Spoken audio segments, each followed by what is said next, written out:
Now, South Korea has refuted rumours of Kim Jong-un's being gravely ill. The country's top security advisor to the country's President Moon Jae-in has said that the North Korean leader is alive and is doing well.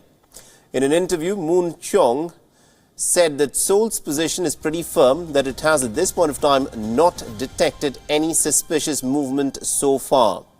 The advisor said that Kim has been staying in Wonsan, which is a resort town in eastern North Korea, since the 13th of April.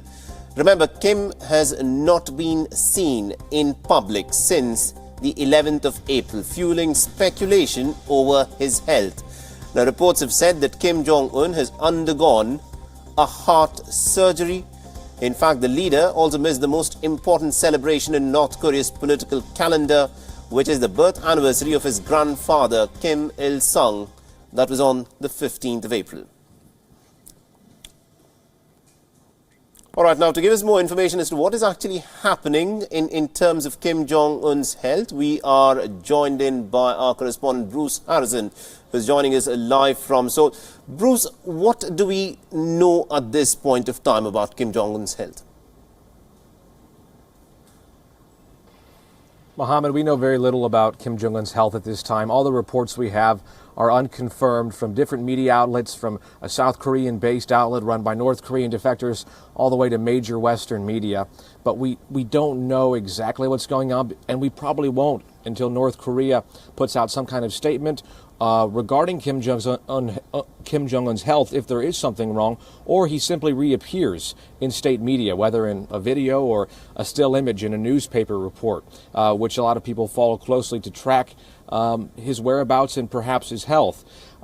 This is not the first time we've had to deal with unconfirmed reports about the health of North Korean leaders. Some rumors have been true, some have been false. Right now, we don't know exactly what's going on. You mentioned the South Koreans talking about how he's alive and well. Moon Cheong-in, a special advisor to President Moon Jae-in, he's not an official member of the government.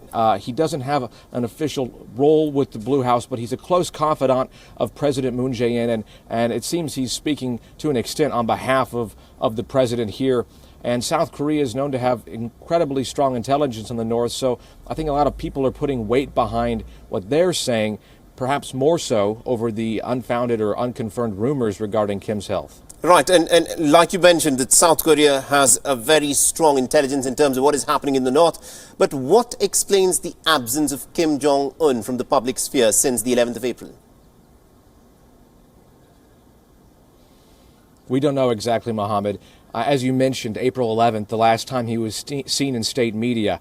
So it's been a good chunk of time now, and people are scratching their heads. When he disappeared for 40 days in 2014, roughly 40 days, I believe, wasn't seen in state media.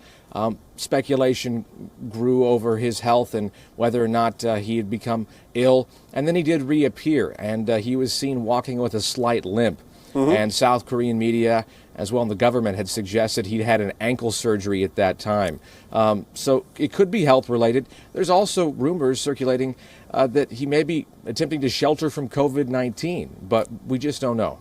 Right, and also there's this report that he may have undergone what is being described as some kind of a cardiovascular procedure, possibly a heart surgery. Any information on that?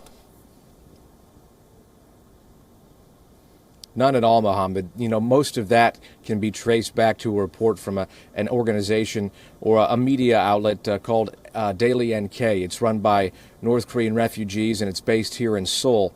And based on their intelligence, you know, sources within North Korea, they said this procedure had taken place. They eventually corrected their report and said it was only a single source that had leaked this information to them, which they then printed. And I think that led to a lot of the rumors that we're now dealing with regarding his health. But South Korea, I can tell you, Seoul, the government here has said they have nothing to say as far as confirming those reports, and they continue to detect no unusual activity in the north. All right, we'll have to leave it there. Thank you very much indeed, Bruce Harrison, for joining us and getting us all those insights in terms of what is happening in North Korea at this point of time.